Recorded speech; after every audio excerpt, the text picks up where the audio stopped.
Hello, Facebook Ads people. I'm Konstantinos, and this is the Facebook Ads Breaking News Podcast. Hello, guys. This is the first podcast. My name is Konstantinos. For those of you that you don't know me, it's all about Facebook ads and what is happening during the previous week, the news that we're going to have. I'm going to talk like a lunatic in front of the camera alone. I'm not going to have any people coming to the podcast, so I'm going to go solo. None of you asked actually for a podcast from me, except from my dearest friend Beam. But it doesn't matter because I'm going to do it anyway, even if you like it or not. So, the whole concept about the podcast is that we're going to talk about things that are happening during the week. I'm not having the time to actually post content all the time on social media or to be able to do 50 videos per month, whatever, in order to cover everything. So some things that they don't need a very big video to be explained in the YouTube platform, I'm going to post it here. I hope that you're going to like it. I hope that you're going to support it. I hope that some people are going to learn me through the podcast and they're going to watch all of my other content. So let's go straight away to the subjects of this week. It's not this week basically because it's the first podcast, but give me a break. So I was watching the other day the interview with Joe Rogan and Mark Zuckerberg, and I actually have some remarks. I hope that this podcast is not going to become super viral so that Mark Zuckerberg is going to ban my account and myself. But I have some things to say that they really annoy me. So first of all, we are having Mark Zuckerberg that in his real life actually he's looking like an avatar.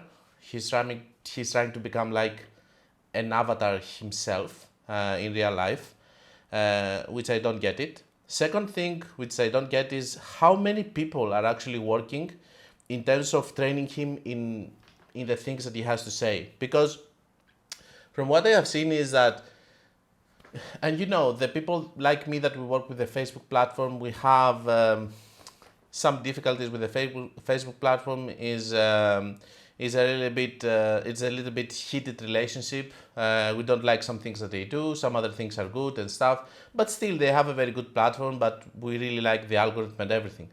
So in that situation, most of the times we don't like Mark from the things that he's doing because we believe that he's ruining all the good things that the algorithm is doing.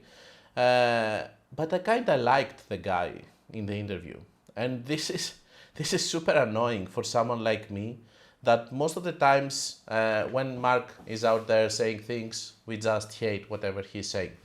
So he was talking a little bit about the material that is being posted on the platform and how they're moving things. And basically he said that everything is being done by third-party by third-party companies, that they are taking the responsibility of removing stuff. So basically, he has no intention of removing anything, or he has no responsibility for anything that is happening. The other thing that I noticed from his interview is that he was talking so much about Meta and Metaverse, which is one thing that actually annoys me, because right now we are having the Facebook platform. The Facebook platform is producing money, and I'm seeing little things to nothing in order to improve it. What happened? We had the iOS changes, and all the iOS changes brought so many problems to the platform.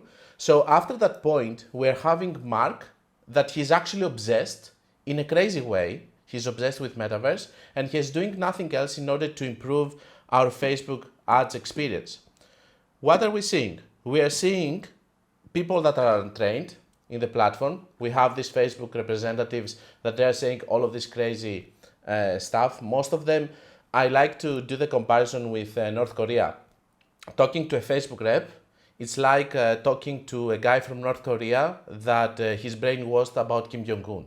So it's so difficult to discuss about these kind of things with them, because they are super brainwashed and they are proposing whatever Facebook is teaching them, and it makes total sense. Okay, if you just come to a job and your boss is telling you that, look, in order for us to work, you need to say this and that in order to have sales, they're doing the same thing. They're trying to protect their jobs.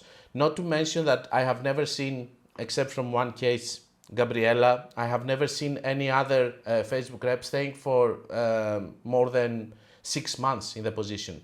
So everybody who's joining Meta right now as an employee, they actually consider this job as the McDonald's sales guy and some job that they're going to just do and they're going to leave sooner or later. So in terms of personal, we have no good personal. In terms of actual information, based on what Mark is saying on the Joe Rogan, I'm not amazed from the fact that actually the Meta is saying lies about a lot of things that are happening within the platform, like for example, the automatic placements, like for other things that they are not working as they're supposed to work, but they are just pushing the content because this is what is going to help them make more money within the platform.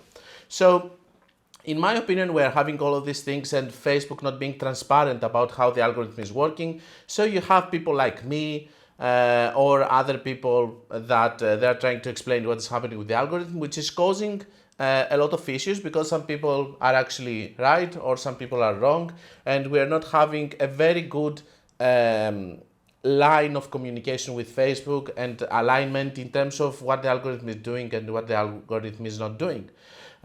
So because you cannot study Facebook ads, actually everybody has an opinion, and this is causing a lot of issues, which is coming from Facebook, because if Facebook actually had some guidelines on how things should work, then we wouldn't have all of these different opinions and they were actually telling the truth, then we wouldn't have all of these opinions.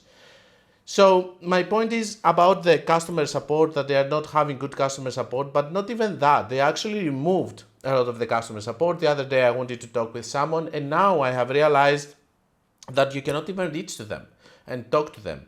And I know that before you were having this discussion with them, that you had to explain to them all over again what is the situation with your problem and stuff, and they were going to just give you an automated response or something which was a script, and you had to talk with them and stuff, and there was always, we know how important this is for you, and we tried to resolve it, but at the end of the day they were doing nothing. But at least we were having a communication, we were able to communicate. Now they have even taken that, and even during the COVID, it was this stupid excuse that everybody was saying that you cannot actually communicate with people because we are having COVID and we cannot have the call centers. Well, if the COVID is a problem over here, you can put even more people working remotely from home. So for me, COVID was a very good and great excuse for people to actually remove people from their job posts, so that they can have this very good excuse, but at the end of the day, the customer support became worse. And my idea is this. Okay, Mark, you have a vision. You want to do the metaverse. No matter what, maybe I'm just behaving like a boomer and I'm not understanding why you're trying to do it when something else is working and you're not pushing money there. The same thing that someone can say about Elon Musk and Mars. They can say we can fix the humanity first and then try to go to another planet. But the idea that we should go to other planets also makes sense in case of something happens, like Putin throws a nuclear bomb to United States and we start a war. So in my opinion, you are trying to do the metaverse. Take some of the money that you're actually spending on the metaverse and try to throw it into the customer support.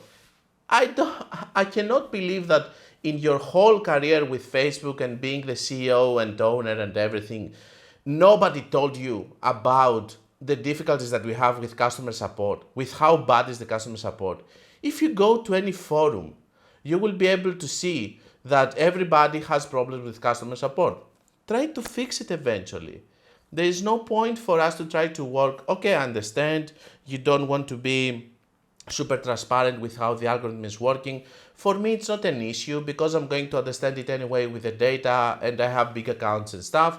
And let's say that other people are going to follow me and they're going to understand it. But customer support is something that has to be fixed, and eventually you need to take some people that are going to understand also how the Facebook ads are working. You cannot just take people and teach them theory and then tell them to teach the account owners with this theory without never implementing Facebook ads or doing the ads themselves. So these are some things that I'm seeing with his logic over here. I think that he's dumping so much money inside the metaverse thing, and I think that it's all going to be a situation that Mark doesn't even see the stock, how it's going down and everything, and he's dumping all this money on metaverse just because he's chasing a dream. Now, maybe I'm being paranoid and I'm afraid of a new technology, and he is a visionary that we cannot see, but maybe he is crazy. Who knows? The problem here is that even when the radios came out, there were people that were actually saying that you should not be in the same room with a radio because you might get cancer because of the radio waves. So whenever something new is coming, of course, there's always going to be people that are going to be opposed to it. Okay, makes total sense. Maybe I am the kind of guy that it doesn't understand the new generation and how the new generation is going to behave to it. Okay, I can accept also that. But at the end of the day, what I cannot accept is trying to fix something new by ruining whatever is working right now. This is what I don't understand. Try to fix it, okay? Spend the money that you want, do the investment, you're the visionary, you want to do it, fine. Just don't cut yourself from the reality, saying that this is something that is going to work and I'm going to abandon everything else that is working right now. These are my remarks about the interview that he had with Joe Rogan and the way that he's talking about metaverse. He looks to me like he has a vision, okay? But he looks to me like he has also a lot of people around him that they just lick his all day long without telling him the truth. Again, I cannot believe that nobody ever told him about how bad is the customer support. The customer support of Facebook right now is like the customer support from a very bad company in Zimbabwe. This is what we have right now on Facebook. And if he doesn't want to admit it, this is a problem. It's like the AA program. In order for you to be able to solve a problem, you need to admit that you have a problem. That's all I had. And I think that he's paying too much money to people that they try to fix his image. And a lot of times these people tell him to talk and say things and he looks like a robot or an avatar. Okay? So, let's go to other subjects. What else do we have? We have Black Friday coming, and I'm super excited about it. I have some videos on YouTube that I'm actually explaining a little bit on how Black Friday is working. First of all, there was one video that I created and it was all about explaining the offers. I have seen one job post. It was a guy that posted, and this guy was actually talking about.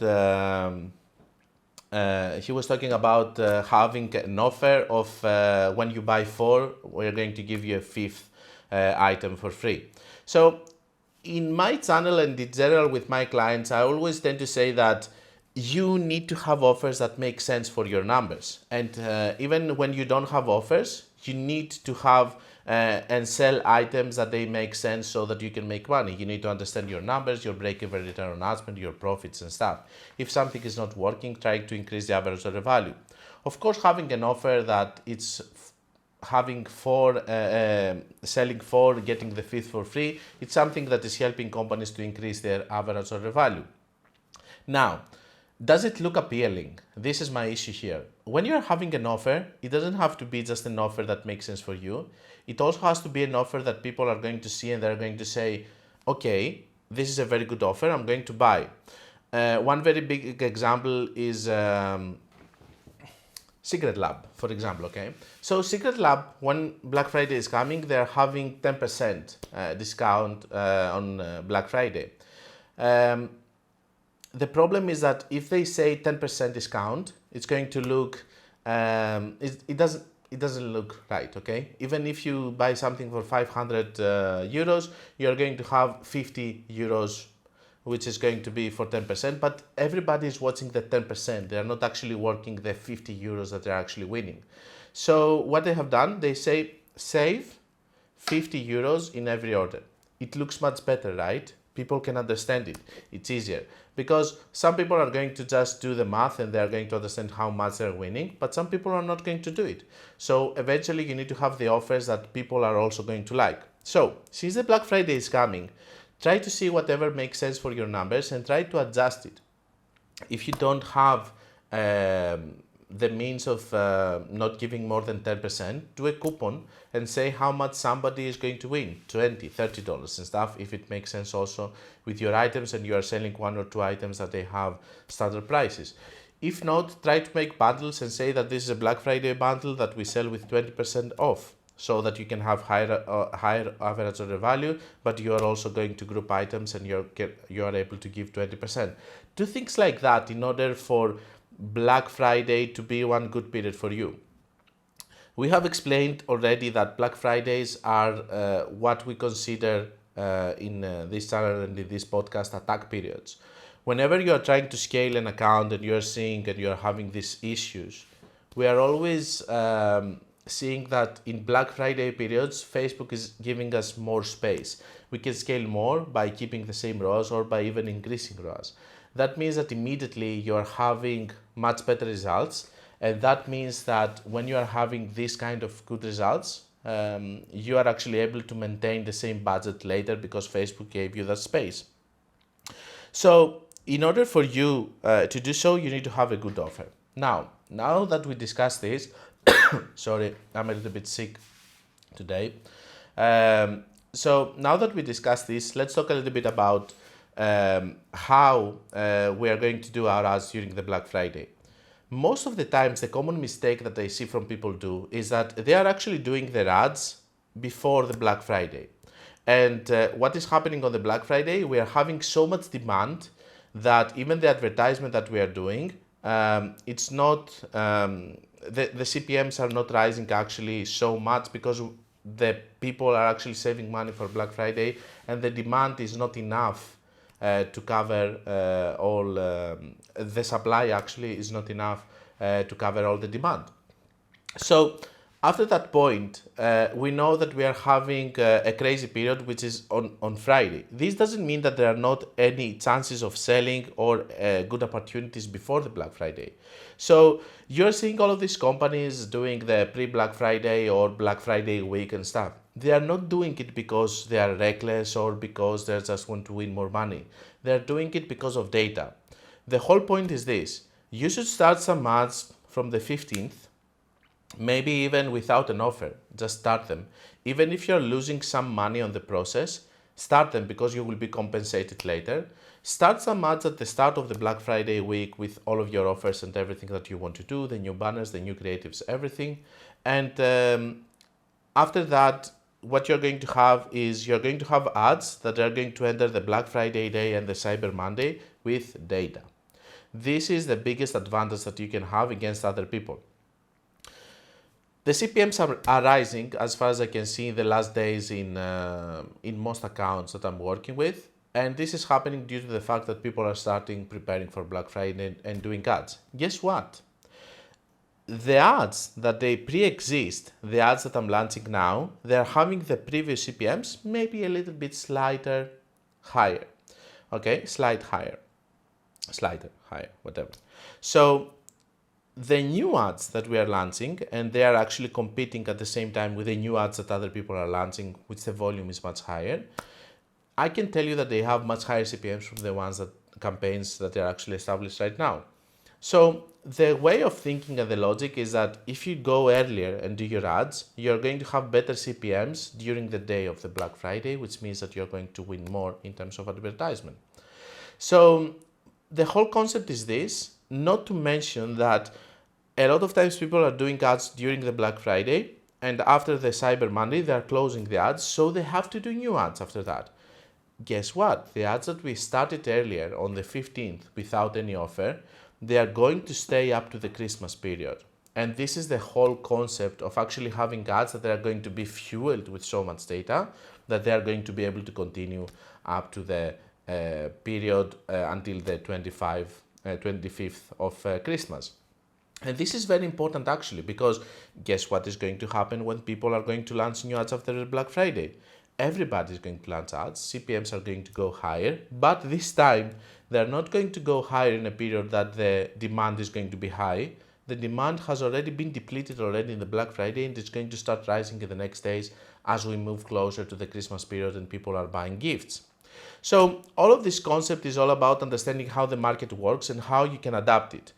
You can do whatever we discussed about Black Friday, or you can go enough like everybody else and just do your ads one day before the Black Friday ads. You choose. I try to explain here everything in a technical level. Now, in other news, I'm seeing a little bit of interests coming back and working again properly. What happened? How much time do we have already? 20 minutes. Okay, so we can talk a little bit more. So what we have so far is that after iOS, we have seen that Facebook was really struggling with interests. Don't forget that we had some removal of interests in this spring, I believe. And all of this was it was actually a little bit intriguing because I realized that a lot of times, I'm not going to say that Facebook is lying about the potential reach of the interests, but I'm going to say that maybe they are overestimating what is the potential reach. And after the iOS, when things became harder and we had audiences that we actually lost because of the iOS changes and the opt-out of the users, then the interest became even smaller. And we know that after iOS, Facebook is actually wants bigger audiences in order for the targeting to be efficient. So we had the removal of all of these interests that maybe Facebook was considering very small. And the actual catching phrase was that we do it for so that we can protect the gay people, so that we can protect the Christians for not being bombarded with ads. So they removed all the Christian, because the Jesus interest, for example, remained big, but they actually removed it so that they can cover all of these interests that they have been removed, just because they didn't have enough potential reach anymore because of all of these people opting out in order to cover it. But the news is that I'm hearing from other people that most probably 28 days attribution is coming back to the platform, which is huge news, especially for bigger high ticket items. And we are not going to have just the 7 days.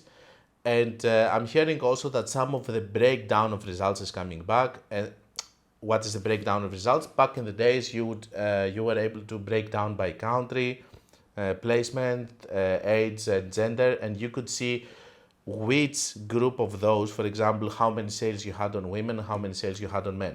After some point, this has been removed and you are not able to see the exact number of the sales for men or women, but you would be able to see how much money you are spending in each one of these placements. So by following the money, you could understand what is working better. So these things are coming on the breakdown of results, which is going to prove again my point about automatic placements in most of the cases, that they are not getting any sales in any other placement except from the four, which are the four: Facebook feed, Instagram stories, and Facebook stories sometimes. So, and then you have the attribution model, and now I'm seeing also on the platform the interests working a little bit better, which seems like Facebook is improving a little bit step by step the results, and we're seeing again traditional ways like the interests work better. For example, in this period, I'm seeing that my methods about using interests are working much better in terms of return on ad spend, comparing to the stacked lookalikes or the lookalikes, and this is actually good. Now, the only thing that is left, guys, is for Facebook to bring back all the interests, because the interests were very good, especially with new ad accounts. When you are starting, you need to use the interests because you don't have lookalikes, you cannot do broad, and your pixel is fairly new. So if the interests are going to start working again, this is going to be very good news, and most probably this is going to help a lot of new advertisers to have much better results on the platform. So if you're not using interests because you are disappointed, breaking news for you is that in some of the accounts that I'm managing, I'm seeing that they're working very well, and you should test them. I'm a little bit disappointed this period, for example, with the lookalikes and the stacked lookalikes in general. I'm not disappointed yet with the Advantage Plus, which is working very well. I can see the CPMs are good, and I can see that in accounts is working very well. And We can discuss about Advantage Plus in another podcast, I'm guessing, in the future. Um, One last thing that I want to point out, since we discussed about all the things, and then I'm having some print screens that I want to show you, is I was talking with one of my clients for a consulting call. His name is Andriano. Hi, Andriano, if you're watching this or listening this. And he told me that I'm advertising in Switzerland. I have seen that when I'm using the optimization for add to cart, I'm having better results. Then one of my friends here in Greece that advertised for a local client, he told me that, look, I'm going into his account and I'm seeing that add to cart is working better. Then I have seen another guy coming from Belgium telling me that for me the only thing that is working is add to cart optimization. So it got me to thinking, okay, why don't we like the optimization to add to cart? The reason that we don't like it is because when we're having optimization to add to cart, most of the times Facebook is extremely capable of giving us people that they're actually doing only the action of add to cart. So when we are having the action of add to cart, we're not going to have sales. And when we are having an e-commerce business, the only thing that we care about is actually sales. What's the idea though behind, not the idea, but what happened with these people? Because people are not crazy, and the Facebook platform is all about observing things. So what I'm called to do here is to try to understand why this is happening with these people. So I came to one conclusion. Facebook is extremely capable of finding the add to cart people that are doing just the action in the United States, where the volume is higher.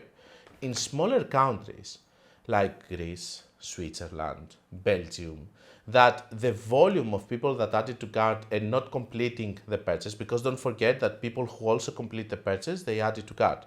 The whole idea about optimizing for add to cart, it's that, hey, you're optimizing for purchases, you're having 3% conversion rate into your site. If you optimize for initiate checkout and you have more people initiating checkout, if the percentage conversion rate stays the same into your site, you're going to have more sales.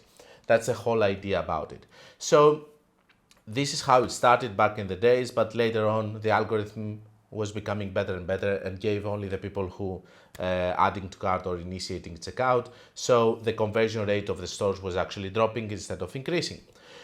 But what if in these countries, when somebody is buying, also adding to cart, so these people are actually also inside the audience of add to cart, and Facebook doesn't have enough people that they are only doing this action, adding to cart, so that it can give you only them. And when you are optimizing for add to cart, you are actually having inside people that they are actually legit buyers, that they are going to buy your items because they have bought in the past, but they happen also to be in the list of add to cart. This is my explanation about smaller countries optimizing for add to cart. Am I going to use it with future clients? Hell yes, I'm going to use it. I don't have an ego when it comes to things that are working, and I'm going to test it anyway. So if you are listening to this and you are in a smaller country, maybe you should also try to do add to cart optimization in your conversion event instead of purchase. And I cannot believe myself for saying that, but there are 3 cases with people that I have actually seen that it's actually working. So why not? And my explanation at technical level, because you know that I like to explain everything in a technical level, is that yes, it makes sense if we think that Facebook doesn't have enough people that they are just going to add to cart and do nothing else in these smaller countries. So it's a data thing. Now, let's discuss a little bit about some print screens that I have here. There is one message that appears lately. I'm going to put it next to me here. It says, try the new sales preset. The sales preset will update the columns in the table to help you focus on your goals. With the preset, you will also see these 6 key metrics related to your campaigns. So basically, they are actually telling you that they have created a new preset column, so the column settings, in order for you to be able to monitor if you are successful or not. And the 6 key metrics that they're having are actually these: CPM, cost per 1,000 impression; frequency, how frequently people are viewing your ads; CTR, the click-through rate, the percentage of the people that are actually clicking your ads; link clicks, cost per click, how many clicks you had in the cost per click, not even unique click. What's the difference between unique click and actually cost per click? Actually click is that me, Konstantinos, can click an ad 5 times. I'm 5 clicks, but I'm one unique link click. I'm a unique user. And then we have purchase ROAS, return of ad spend. So I'm actually wondering, out of all of these, okay, I'm watching also cost per unique link click, not link clicks. I'm watching also the frequency. Most of the times, unless if you're advertising in a very small country, frequency, it's not high in top of funnel campaigns. Maybe it's not maybe it is important on retargeting. Then the CPMs is something that I'm watching lately, especially after the introduction of Advantage Plus campaigns, that it shows that they're having much lower CPM. And then we are having the ROAS and the CTR. So the link clicks, the CPMs, the frequency, all of this is just indications in order to understand if your creative is good or whatever. What really matters here is the purchase. And what really bothers me here is that Facebook is always trying since the beginning to actually sell you that you are having engagement, you are having clicks, you are having this, you are having that. But they're not focusing so much in terms of sales and purchases. What do I care about if I have clicks and people are not converting? I don't care about that. So by just having another preset, I feel like they are just introducing things that are going to make you see this data and see the ROAS at the end of the day. Where's the cost per purchase, Facebook? Why don't you add cost per purchase over here? Don't you consider cost per purchase in a conversion sales campaign important to include it into your metrics? Why don't you include the number of sales? So these are things that really bother me. You need all of these metrics in order to understand if a campaign is good or not. Someone can come and say, okay, you can add it on yourself. Well, I'm having even more columns myself. The problem is, why do we have a sales preset that is not actually focusing on sales and it's actually focusing on clicks? This is what I don't understand. All of these, except from the return on ad spend, are actually secondary metrics. The metrics that I should see here is add to cart, initiate checkout. Why initiate checkout is important? Initiate checkout is important, Facebook, because you are having now up to 72 hours delayed reporting in some countries. And in order for me to be able not to close my ads super fast, I need to see the tendency of the people. So if I see 10 checkouts and 0 sales, I'm going to be more flexible with my optimization. I'm not going to close my ads. I'm going to keep it there in case of some sales coming later and actually having a good ROAS at the end of the day instead of closing my ad. Where's the initiate checkout in this preset? And okay, add to carts are not so important unless if we use the example that we said earlier for the countries and you can actually optimize for add to carts. But where is the cost per purchase? Isn't it important to know how much are you spending in order to get a purchase? Isn't it? How many sales did I have? How am I going to calculate that? You don't even put the amount spent there or the budget. What kind of preset is this? Anyway, I just think that showing to people that you are actually doing your job by giving them clicks and stuff, it's nothing. People are more and more educated about Facebook ads right now, that you cannot just go around and sell engagement or other kind of things, because people understand it better. And even if you're going to trick them for 1 month, you're not going to trick them for the next month, and they are going to need to have sales in order to continue paying you. So in my opinion, these cheap tricks with these stupid presets that some are thinking in the Facebook headquarters and most probably are laughing because people are using them, should stop. Then I'm having another print screen over here which actually bothers me. It says, in one of the ads I was watching, it was saying select more images to improve performance by 5.76%. I'm curious to see this equation that it's actually producing the 5.76. How the fuck do you know? And by the way, I started putting more creatives inside. Instead of I was having 5, I was putting 6 and 7 to see if the percentage is going to change. So what is this? Is this an internal research that you have done and you have seen by adding more images that the results are improving by 5.76%? And all of this is happening because of the fact that you are not actually giving actual information about how the algorithm is working. And the only thing that is happening in most of the cases that somebody gave me a case study or whatever, it's one of these case studies for the 500 Fortune companies that when you are having a company like that, even if you advertise with the most stupid creative or even with traffic campaign, you're going to have sales. For example, if you have Coca-Cola and you advertise for Coca-Cola, you're going to have good results. Okay, it doesn't matter what you're doing in terms of strategy or whatever. So that's all that I had about the messages. One last thing about Facebook representatives, since we were mentioning, is that one of my clients actually talked to me because the Facebook representatives keep sending messages and they say that they want to meet with you. And it says, let me read it so that I can filter it if it's okay. I also was on a Zoom with Facebook representative from Meta, and they said they're pushing businesses to set up shops and advertise that way because it will be one of the areas they're pushing. So I'm having videos on YouTube that I'm explaining that after spending 1.5 million of credit given from Facebook to some of the companies that I work with, Facebook shop ads are not working. And even the sales that we had, because we had 0.4 ROAS, even the sales that we had, they were coming also from the site. So it wasn't only things and purchases that are happening within the platform and the shop. So what is the shop? The shop is something that you set up within your Facebook page and people can buy inside there.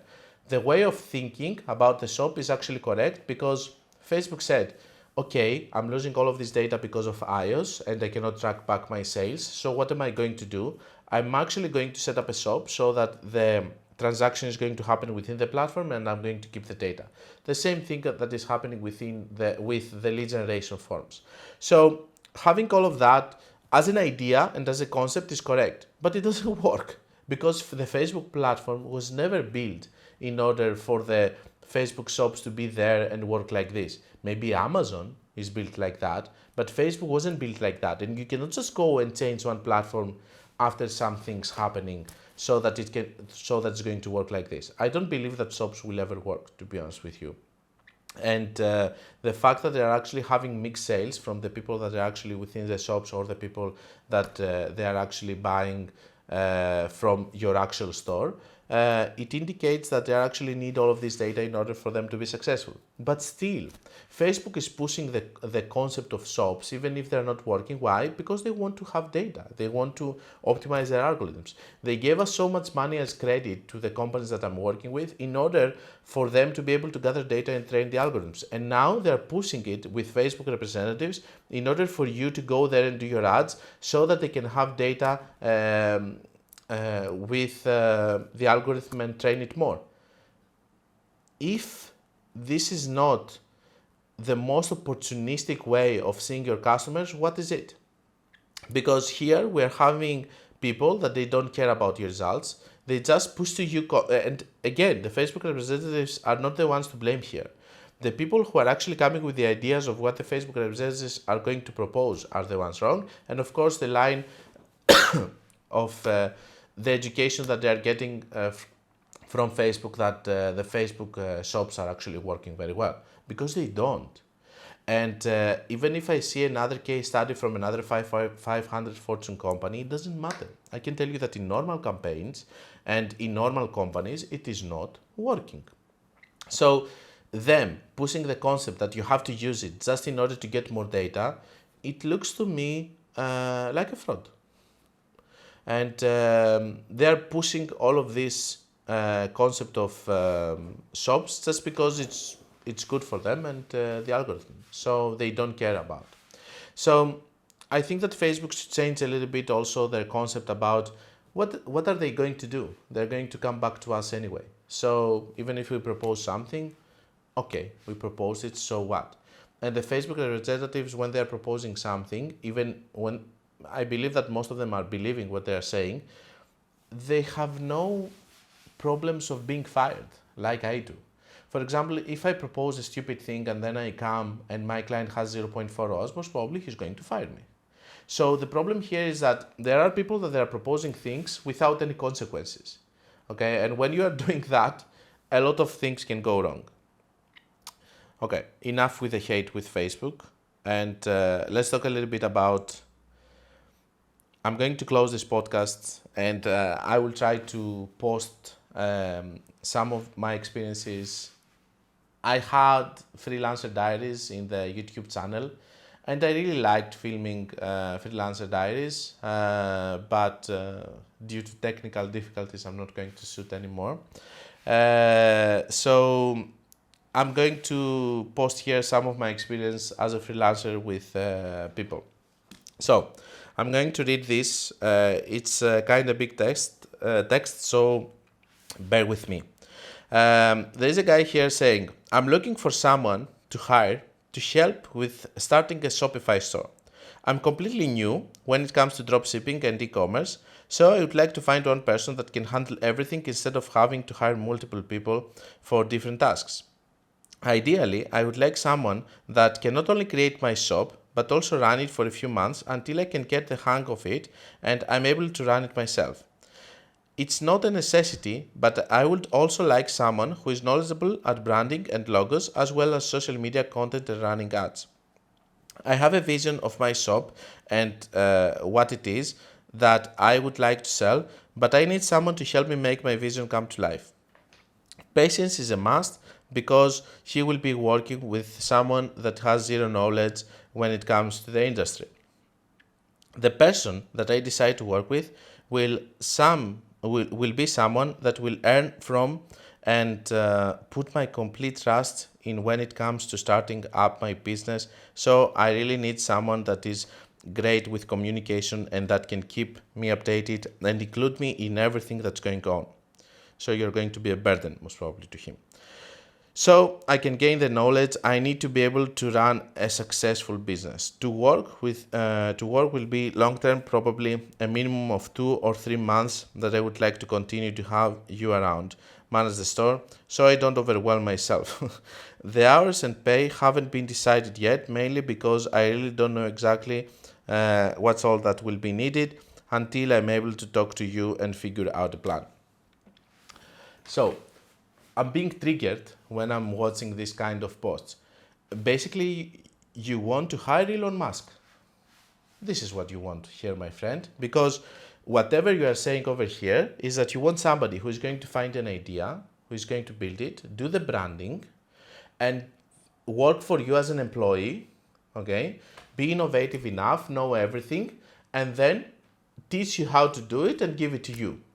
Why someone is going to do this for you and is not going to do it for himself, and he can hire you, for instance, or someone else to do the job for the various tasks that are going to be needed?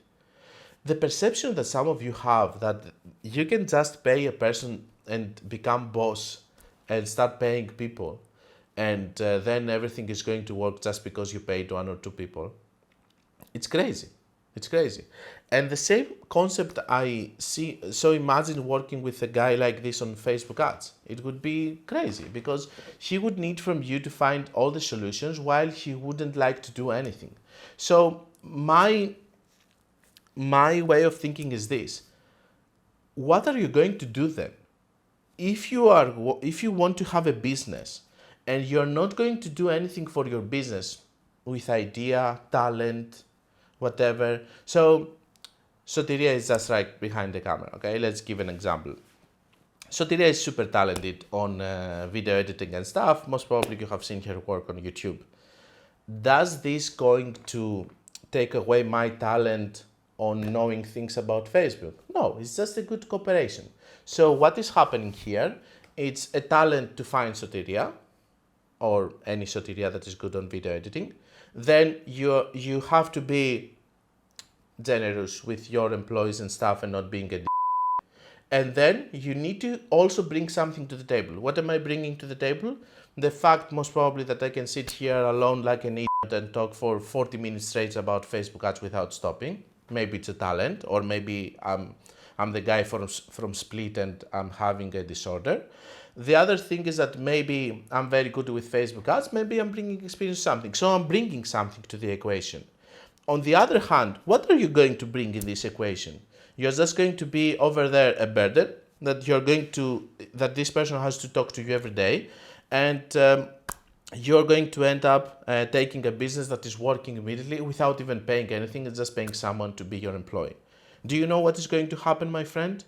Somebody is going to promise you all of that. He's going to take your money and nothing is going to happen.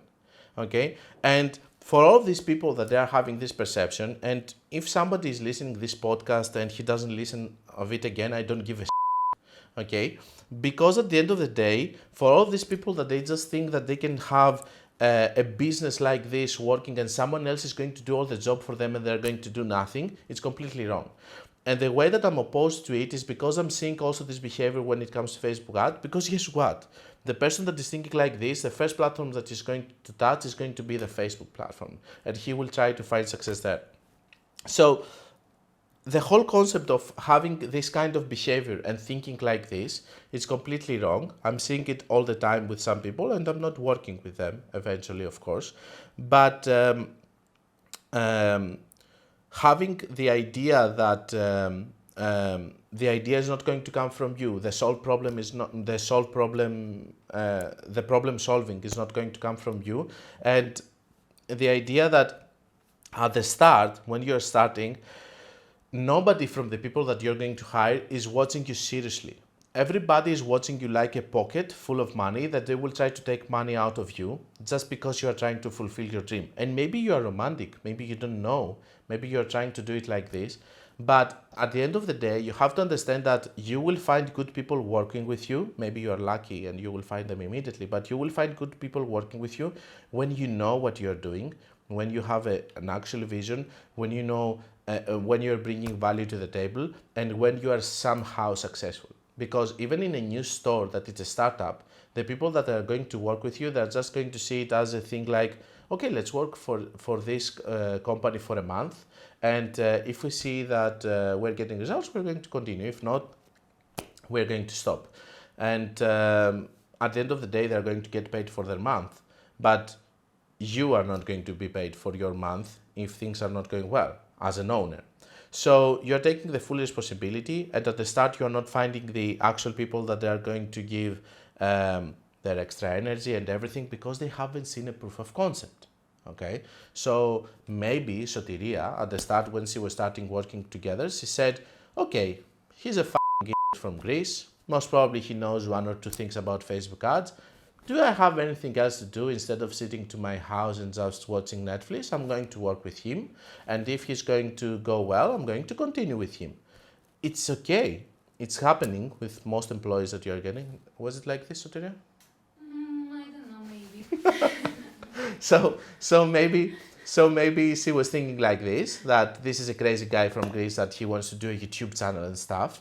But then we have seen working, and now I can see Sotiria that she's actually super involved with it. She was since the first day like this. I don't want to say anything about. But the more that they see proof of concept, they are feeling secure. They understand that you are also paying them in time and stuff, all of the things that should happen in a business, and then everything is working. The same thing is happening with Facebook ads.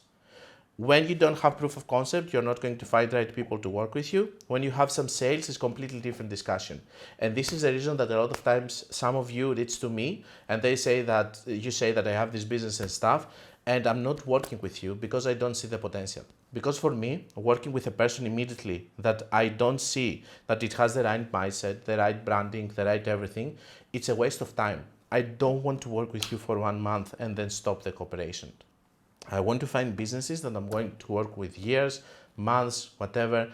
And it's not only about scaling and taking ready accounts, but I'm also taking startup businesses. The last video, we have a video that went live yesterday. 2 of October, 2nd of October. It's all about having a company which was completely new. I started with them because I could see that they were correct margins, correct items, trending. They were having everything set up in place. So I said that these are serious people. I'm going to go with them. And it worked. Guess what? It actually worked. Huh? So for me, that's the whole concept. If you want to do a business, it's totally fine. Just don't kid yourself with concepts like it's going to be easy and stuff, because if it was that easy, everybody would do it. And don't listen to people telling you about dropshipping and stuff, that it's a super working model. Have I seen dropshippers making money? Of course, there are several. Most of them, they still have the stupid hustler concept in their head because they are being taught by people that they have the same ideas. But at the end of the day, I can tell you that it's working in some cases, but I'm not going to work with any dropshipper. Or maybe someone along the way is going to change my opinion, but most of the times I don't. And a lot of times these people are listening to people about dropshipping and that they say that it's very easy to do it and so on and so on. And they go there, they spend some money, and then they end up not doing it and they go back to their normal jobs. So that was all about the concept of being lazy or not having any ideas or not bringing anything to the table that I wanted to bring into this podcast. How much do we have? 51. 1 hour? Yeah, almost 1 hour. Okay, so we have 1 hour. It's big enough. I will try to make them smaller, but I think that this was the first one. Maybe I haven't talked to you in a direct way like this. I'm trying to make them smaller, but that's all I had. Be creative, and don't forget, guys, that we are having a free course that you can join, and you can learn more about Facebook ads in this free course. And we also have my ebook, which is a very easy free solution, and my YouTube channel that you can see all the content. I hope that you like this first podcast. Even if you don't like it, I'm going to continue it anyway, because at least now that I'm doing it, I know that I liked it. So eventually you're going to also like it. That's all I had. Be creative and be consistent, guys. I will see you next week.